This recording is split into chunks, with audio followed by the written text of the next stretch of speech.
였습니다.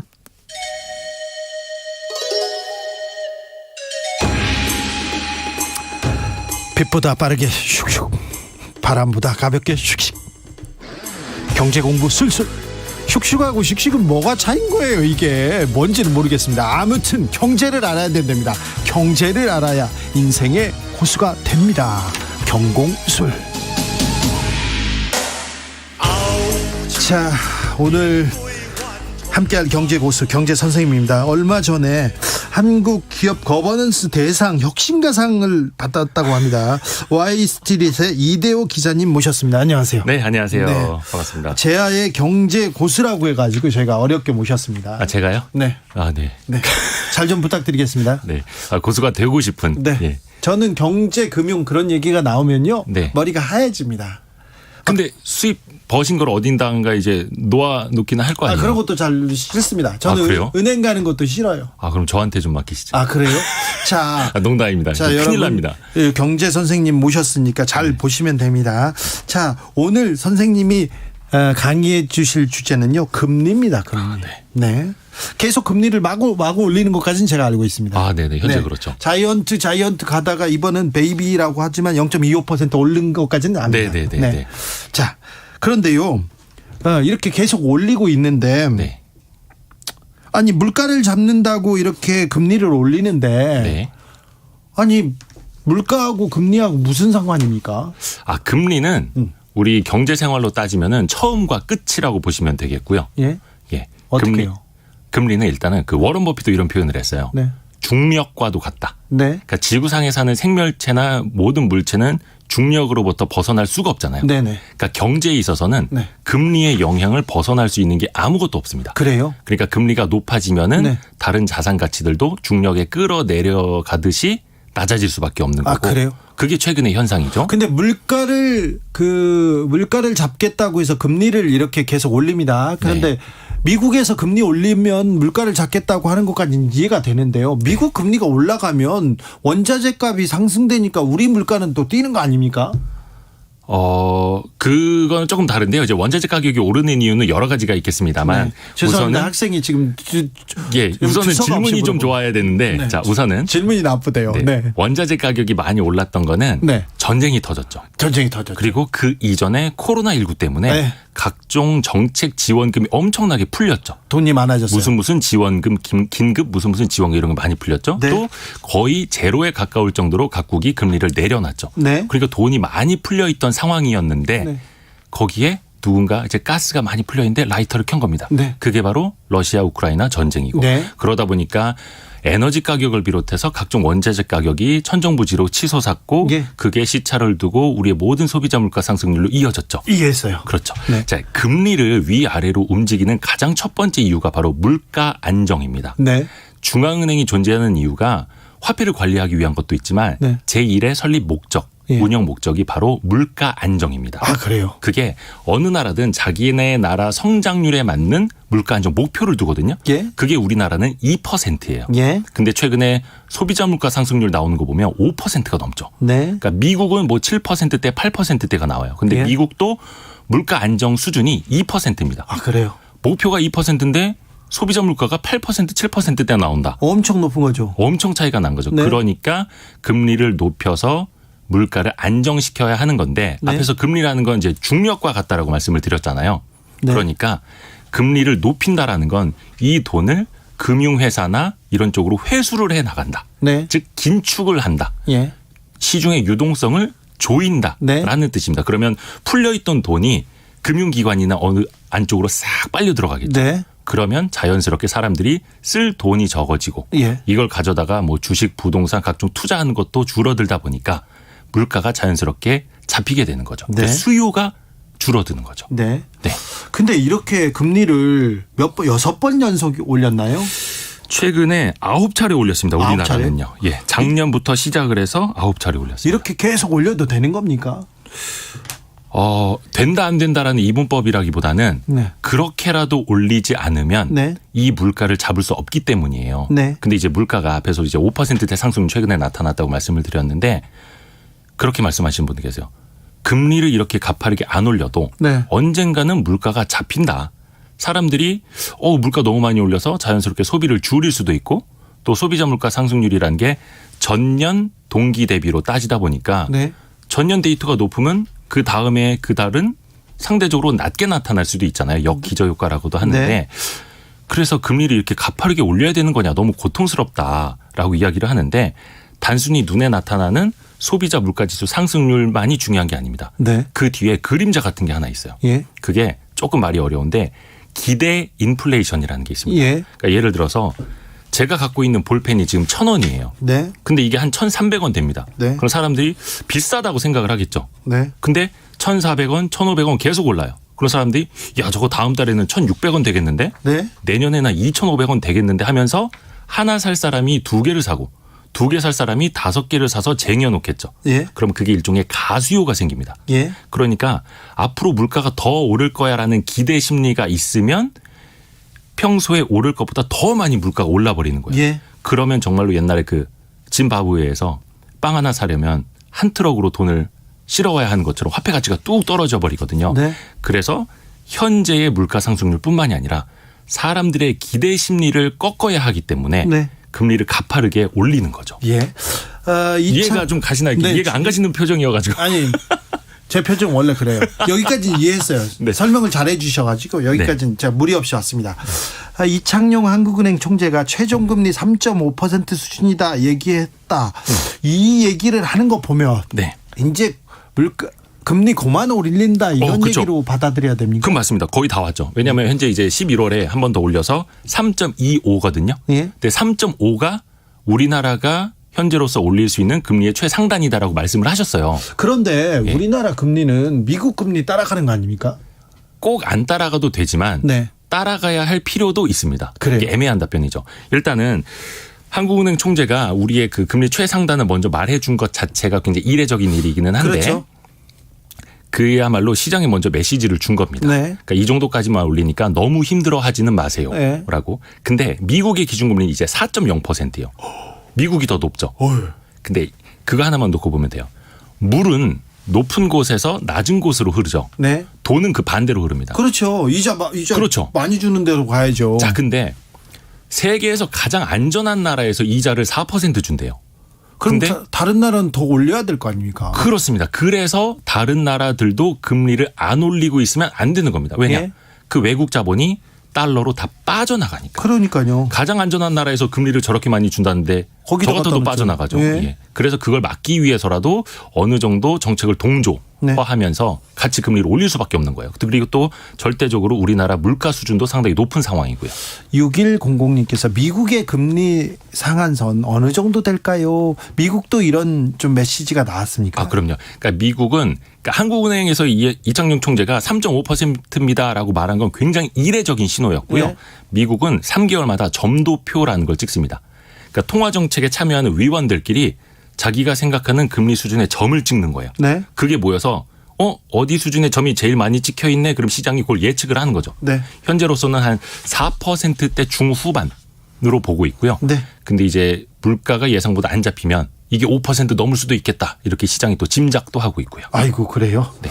자 이제부터 실용 경제 들어갑니다. 여러분들한테 이제부터 이제 보탬이 되는 정보가 들어갑니다. 금리 공부는 잘했습니다. 여기까지는 알겠어요. 네. 그런데요, 금리를 이렇게 안정시키려면 일단 물가가 안정돼야 되겠네요. 지금 보면 절대적이죠. 자 물가 상황은 어떻습니까? 지금 물가가 앞에서도 우리나라는 최근에 5%대 소비자 물가지수 상승률이 나온다라고 말씀을 드렸잖아요. 네. 요게 내년 되면 조금 낮아질 걸로들 전망을 합니다. 아 예. 근데 한국은행에서 내놓은 내년 소비자 물가지수 상승률 전망치가 3.6%예요. 네. 근데 아까 제가 뭐라고 말씀드렸죠? 우리 목표는 우리나라 2%. 중앙은행 목표 2%보다 높죠. 네. 아직도 금리를 높여야 하는 상황인 거는 맞습니다. 네. 다만 기준금리를 3.25%까지 혹은 3.5%까지 높인 다음에 네. 지켜볼 필요는 있는 거예요. 왜냐하면 기준금리는 금융시장에는 거의 즉각적으로 반영이 됩니다. 네. 혹은 기준금리가 오를 거 내릴 걸 미리 예측을 해서 금융시장은 선반영을 하기도 해요. 네. 먼저 가 있는 거죠. 경제는 심리라고. 그렇죠. 근데 실물 경제는 그 뒤에 따라옵니다. 예. 보통 금리를 움직이고 나서 한 6개월 정도 뒤에 실물 경기가 움직인다고들 보거든요. 네. 그러니까 금리를 가파르게 올리기 시작한 게 올해부터고 네. 특히 아까 말씀하신 빅스텝이라고 0.5%포인트씩 한 번에 올린 게 지난 7월과 10월이거든요. 네. 근데 그로부터는 지금 몇 달 안 지났어요. 예. 그로부터 최소한 6개월이 지나고 그 강하게 주사를 낳은 효과를 한 반년 뒤엔 지켜봐야 되는 거죠. 예. 그래서 내년 초부터의 물가라든지 경제 상황이 굉장히 중요해지는 겁니다. 네.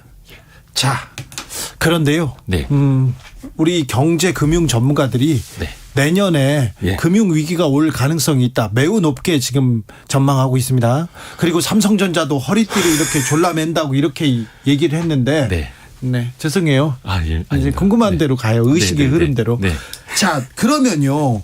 자, 서민들은 어떻게 대비해야 됩니까? 일단 주식 시장은 내년까지 어렵다고 봐야 되는 거 아닙니까? 금리가 이렇게 높은데. 아, 제가 요즘에 저희 Y스트릿을 진행을 하면서 보통 제가 진행을 할 때는 그냥 질문을 드렸거든요. 예. 근데 사람들이 많이 헷갈려 하시는 거예요. 뭐냐면 실물 경제와 예. 금융 시장을 정확히 나눠서 질문을 해야겠다라는 생각을 뒤늦게 깨달았어요. 왜냐하면 앞에서도 말씀드렸지만 금융 시장은 선반영을 해서 굉장히 빠르게 움직입니다. 네, 먼저 가죠. 최소한 6개월 어떤 뭐 주식 종목은 3년, 5년을 앞서가기도 해요. 주가라는 녀석이 네. 기업의 실적보다. 근데 실물 경기는 어떻다고 말씀드렸죠? 굉장히 저 뒤에 따라옵니다. 예. 무겁습니다. 금융이라는 거는 오히려 경기가 최악일 때 먼저 바닥을 치고 막 올라갈 수도 있는 거예요. 먼저요. 그렇죠. 네. 그래서 경기가 안 좋으니까 금융 자산 시장도 안 좋겠거나라고 생각을 하신다면은 되게 이제 스텝을 잘못 밟을 수도 있는 거예요. 위험합니다. 어렵네요. 그러면. 예. 그래서 결국은 2020년 같은 경우에는 코로나19 팬데믹에 빠졌고 경제도 막 역성장을 했어요. 근데 그때 주가가 제일 좋았죠. 엄청나게 올랐죠. 네. 근데 그때는 각국이 제로 금리를 펼치고 유동성을 엄청나게 돈을 막 풀었던 때였어요. 네, 네. 근데 지금은 경기가 좀 둔화가 되고 있죠. 금리를 많이 올리고 있으니까 네. 그게 시차를 두고 기업 실적으로 나타나고 있습니다. 어떤 방향이다? 실적이 당연히 안 좋은 방향으로 실적 추정치가 계속 내려가고 있어요. 네. 이런 상황에서는 돈도 중앙은행이 걷어들여 가고 있고 긴축을 하고 있고 그 영향으로 기업의 실적도 떨어지고 있을 때는 주가가 힘있게 올라가기는 쉽지는 않습니다. 그렇습니까? 그런데 상대적으로 그것이 또 먼저 선반영이 돼서 먼저 막 주가가 눌려 있고 훨씬 더 많이 빠졌던 케이스들이 있거든요. 네. 그럴 때 어느 정도 제 가치까지 튀어오르는 거는 또 상대적으로 굉장히 빠르게 튀어오를 수가 있어요. 요거는 나중에 한 2시간 따로 강의를 해야 됩니다. 위기이자 기회이기도 하네요. 자, 맞습니다. 네. 그겁니다. 정확히. 그럼 부동산 시장은 어떻습니까? 부동산 시장은 제가 앞에서 이제 금리는 중력과도 같다라고 네. 말씀을 드렸잖아요. 그 중력이 굉장히 세집니다. 네. 누군가 나를 끌어당기고 누르는 힘이 더 세집니다. 예. 그러면 개미가 힘들까요? 기린이나 코끼리가 힘들까요? 개미가 힘들죠. 아닙니다. 아니요. 개미는 본인의 몸무게 뭐 250배도 들어 올릴 수 있고. 개미는 언제나 안 힘들어요. 네. 자, 근데 네. 보세요. 코끼리나 기린 같은 경우에는 안 그래도 몸도 무거운데 그 무게가 몇 배 더 나간다 하면 더 힘들어지겠죠. 이거 그렇죠. 제가 말씀을 드리는 게 부동산이 그러하기 때문입니다. 네. 주식 같은 경우에도 신용융자 즉 레버리지 대출을 써서 투자하시는 분들이 계신데 부동산 같은 경우에는 대출 융자 레버리지를 일으키는 게 거의 대부분이 그렇게 하시죠. 네. 그리고 최소한 몇 억 단위로 가고 그렇죠. 그러다 보니까 더 견딜 힘이 힘들어지는 겁니다. 네. 그래서 지금 다 아시다시피 부동산 가격이 안 좋을 수밖에 없는 거고 네. 과거에 어떤 전문가들은 부동산 가격은 금리랑은 무관하다 주장을 한 적이 있어요. 그래요. 근데 그게 만년 저금리 상태에 너무나 젖어 있었던 거죠. 네. 이렇게 빠르게 고금리 시절이 올 거라고는 예측이 안 됐기 때문인데 네. 최소한 부동산 시장이 나아지려면 몇 가지 지표들이 개선이 돼야 된다고 합니다. 뭐 미분양이 해소가 돼야 되고 전세 가격이 좀 올라와야 되고 몇 가지가 있지 않습니까? 또 규제 지역도 많이 해소가 돼야 되고 근데 그것과 동시에 금리가 조금 더 낮아져서 실수요자들이든 투자자들의 부담감이 낮아져야 되고 그렇죠. 뭐 DSR이라든지 LTV라든지 대출 규제도 완화가 돼. 이게 같이 맞물려야 되는데 그 여러 가지 고리 중에 지금까지 해결된 게 있나요? 몇 가지 없죠. 없죠. 예. 규제 지역은 좀 완화가 되고 있지만 그래도 별로 효과가 없습니다. 맞습니다. 이게 동시다발적으로 같이 좀 움직여야 부동산 시장도 좀 나아질 수 있겠죠. 네. 아무튼 영끌해 가지고 집 산 사람들은 굉장히 지금 곤란한 상황입니다. 맞습니다. 그죠? 걱정입니다. 네. 근데 당분간 내년까지 계속 안 좋다니까 부동산 경기가. 내년에는 집을 사야지 그렇게 생각하는 사람들도 있거든요. 뭐 집이 없으신 분들 입장에서는 집값이 어디까지 떨어지는가를 이렇게 관망을 하다가 네. 사실상 타이밍만 보면 되는 거거든요. 네. 대신에 금리가 좀 싸졌을 때 네. 그런 사람들 입장에서 사실 뭐 고민할 것도 없다고 보고, 문제는 이제 빚이 많으신 분들인데 그 금리 인상기에는 교과서처럼 나오는 말이 있습니다. 네. 바로 빚부터 갚아라. 빚부터 갚아라. 그렇죠. 왜냐하면 지금 대출금리가 계속 올라간다면서요. 주택담보대출금리도 뭐 7%, 네. 신용대출금리 뭐 마이너스 통장도 8%가 넘고, 지금 웬만한 대기업들도 10몇 %의 금리를 줘야만 채권을 찍을 수 있는 상황이거든요. 예.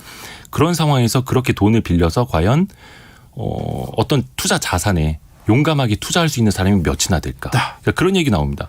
아니 은행에다 맡겨도 지금 5, 6%를 주는데 네. 왜 원금 손실 가능성까지 내가 떠안아가면서 위험하게 위험자산에 투자를 하느냐. 그렇죠. 그러니까 지금 자산 가치가 지금 떨어지고 있는 거고. 네. 해서 이럴 때는 디레버리징의 시대라고들 하지 않습니까? 네. 부채를 갚아야 하는 게 네. 정답은 맞습니다. 근데 문제는 이미 물려 있고 네. 이미 연끌을 하고 있는 사람 입장에서 이건 너무나 교과서적인 말씀이어서 사실 별로 도움이 안 될 거라는 건 저도 알고 있습니다. 아무튼 빚부터 갚아라. 이거는 뭐 내래 이렇게 중요한 부분 같습니다. 네. 김주리님, 금리와 물가 관계 유익 궁금했는데 유익합니다 얘기했고요. 강상기님이 기자님 성함이 어떻게 됩니까? 너무 해박하셔가지고요. 감사합니다. 경제 수석으로 모시면 될 것 같은데 주진우 라이브에서 경제 수석으로 모시겠습니다. 이대호 기자님과 함께 하고 있습니다. 자, 금융위기 위기의 시대가 온답니다. 혹독한 겨울이 온다고 하는데 서민들은 어떻게 대비해야 될까요? 정부에서 안 알려주니까 선생님이 좀 알려주십시오. 이게 사실 금융위기로 이게 전이가 될지는 모르겠습니다. 사실 그렇게 되면 안 되는 거죠. 그건 네. 완전히 이제 망가지는 거니까, 예전에 글로벌 금융위기 때처럼. 그래서 정부에서도 지금 노력을 하고 있고, 근데 이제 위험 신호로 우리가 볼 수 있는 게 있어요. 바로 연체율입니다. 네. 은행의 연체율. 네. 근데 지금 은행의 연체율이 높아졌게요, 낮아졌게요? 이런 고금리 상황에 물가도 높고 경제도 안 좋다는 상황에 연체율 별로 높아지지 않았죠. 어떻게 하시죠? 네. 대박. 그러니까 지금 전문가들이 위기라고 하는데 네. 일단 지금 현장에서는 그렇게 우리 충분히 좀 극복할 수 감내할 있어. 수 있다. 네, 이렇게 생각하죠. 그러니까 지금 9월 말 기준으로 가계대출 연체율이 0.19%예요. 연체율이 거의 없네요. 이게 코로나19 이전 수준보다 더 건전하다는 거예요. 아, 그래요? 은행에 돈을 밀리는 사람이 거의 없어요. 네. 자, 그런데 여기도 착시 효과가 있습니다. 네. 왜냐하면 정부가 만기를 막 연장을 해주고 지원금을 더 쏴줍니다. 맞다. 그래서 이게 연체율로 아직은 잡히지 않는 게 있어서. 네. 예, 그렇습니다. 경제 공부 여기까지 하겠습니다. 다음번에 더 하겠습니다. 이대호 기자님 감사합니다. 고맙습니다. 저는 내일 오후 5시 5분에 돌아오겠습니다. 주진우였습니다. 물로 인한 재난 피해 중